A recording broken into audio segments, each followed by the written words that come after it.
Olá pessoal, saudação de paz. Gente, em contribuição, colaboração, quero liberar aqui uma palavra de reforço sobre a manifestação que um grande amigo meu, amigo e irmão, tenho várias parcerias jurídicas com ele, Dr. Marilson, e fez um comentário sobre o episódio que entristeceu muito ele, em Lauro de Freitas, que foi a prisão de vários veículos por dívida de PVA. Eu não quero aqui fazer um juízo de valor pernicioso, mas eu entendo que nós temos parâmetros para avaliar a situação e perceber a injustiça que de fato está acontecendo. Gente, nós sabemos que o Estado sobrevive, o oxigênio que nutre a estrutura financeira do Estado é o imposto. Nós sabemos também que o imposto, a natureza jurídica do imposto, ela decorre da cobrança sobre um contribuinte que, na visão doutrinária do doutrinador tributário, tipifica que cobra-se imposto de alguém que revela alguma riqueza. E a definição doutrinária e jurisprudencial dessa revelação de riqueza se entende sobre a toda pessoa que consegue ter algo que está acima do mínimo existencial. E dentro dessa perspectiva se cobra IPTU, por exemplo, porque uma pessoa tem uma casa, revelou uma riqueza, saiu do mínimo existencial, de uma realidade de muitos desvalidos que não tem uma moradia fixa, os obrigatoriamente nômades, porque o Estado não consegue garantir uma residência. Então alguém que compra a sua residência sai do mínimo existencial, revela alguma riqueza. Alguém que tem um automóvel, aí incide o IPVA, realmente revela uma riqueza, sai do mínimo existencial da realidade de uma maioria de pessoas que realmente não tem condição de ter um veículo para conduzir a sua família e conduzir a si mesmo, e dentre outros tributos, né? Esse tributo ele também é regido, o imposto, essa espécie tributária, é regido pelo princípio da capacidade contributiva. Quem tem menos, contribui menos. Quem tem mais, contribui mais. Quem não tem nada, não pode contribuir com nada. O imposto de renda é bem típico disso e as pessoas conhecem essa estrutura, né? Essa substância do imposto, né? Que quem tem lá uma alíquota maior recebe um salário maior, paga mais. Quem tem menor, paga menor. Tudo bem, nós sabemos que o Estado depende desse oxigênio para sustentar. Mas, por outro lado, e observando até mesmo a estrutura estatal e a natureza jurídica do tributo e todos os princípios que regem o ordenamento jurídico tributário, é preciso que existam hipóteses de isenção em todos esses impostos cobrados. Nós temos, por exemplo, hipótese de isenção do IPTU. Aqui em Salvador, por exemplo, as pessoas que têm imóvel até R$100 mil não pagam a contribuição. Entende-se que a capacidade contributiva revelada, entende que a pessoa que conseguiu comprar um imóvel abaixo de 100 mil não revelou a riqueza. Ela tem o mínimo, o básico para sobreviver.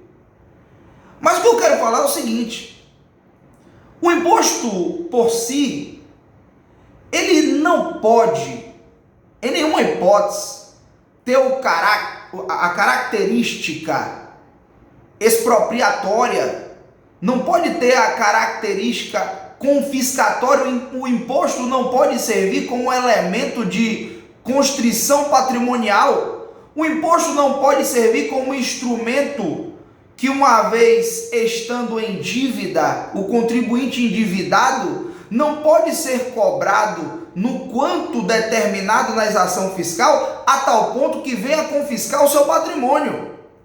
Existe um princípio constitucional tributário chamado princípio do não confisco. Não se pode confiscar o patrimônio de alguém por dívida de imposto.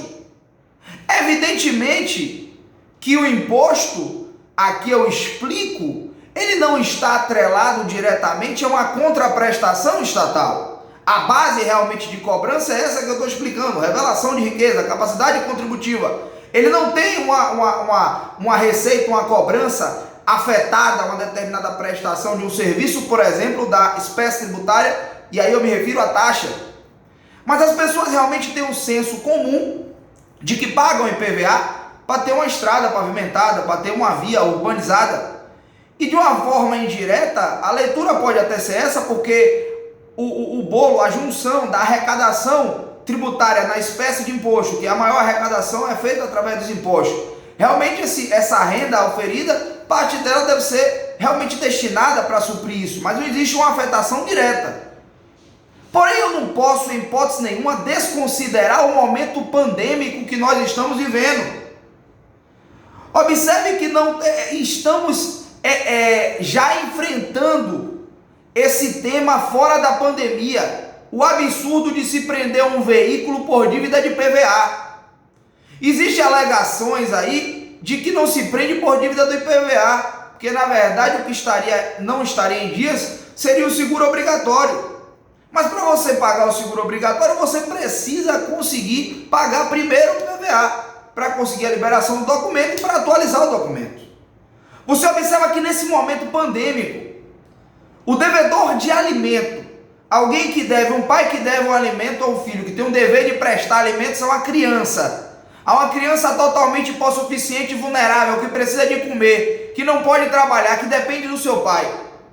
Existia uma lei específica que, por exemplo, mitigou a possibilidade da prisão por alimento, admitindo, na última hipótese, a prisão domiciliar. Mas a segregação cautelar, a imposição de um castigo penal encarcerador, ou melhor, um castigo civil, que decorre da lei civil, encarcerador, foi mitigado. O sujeito não vai ser preso no momento pandêmico por dívida de alimento, salvo a prisão domiciliar. Como é que é na questão do IPVA?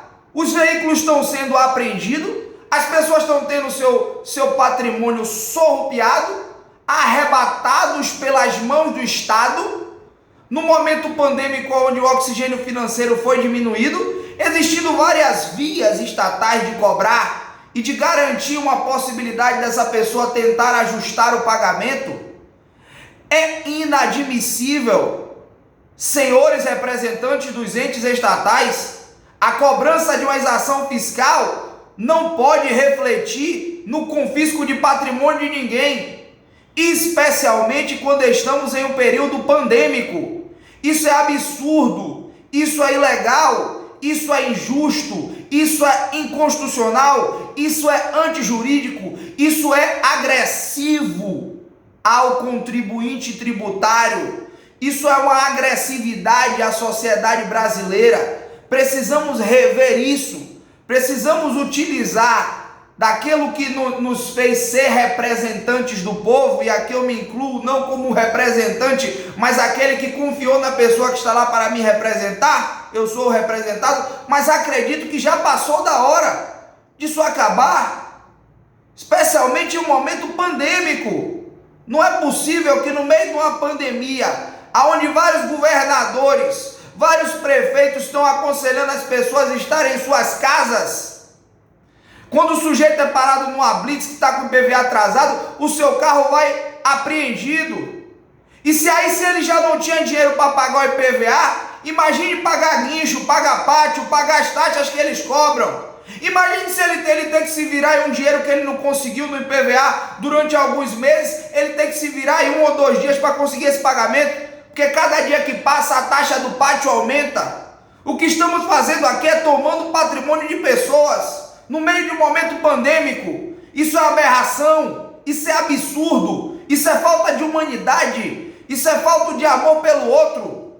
Não podemos esquecer da natureza jurídica, do espírito da norma que ergueu ou fez inserir ali através do pincel do legislador o ordenamento jurídico tributário, que se funda na isonomia, se funda no equilíbrio, se funda na cobrança de uma exação fiscal que jamais pode confiscar patrimônio de alguém.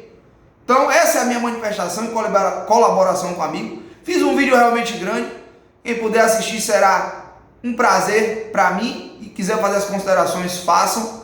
Estou aqui para ouvir, para responder, para debater, e espero que isso seja inclusive compartilhado, para que você chegue aos ouvidos das autoridades estatais, para que realmente adote uma providência. Eu falo na condição de cidadão brasileiro, na condição de alguém que teve a oportunidade de conseguir estudar um pouco de gestão pública, ter uma formação também nessa área, e tentando contribuir para que isso realmente seja efetivamente resolvido e solucionado. Um abraço a todos, um beijo no coração.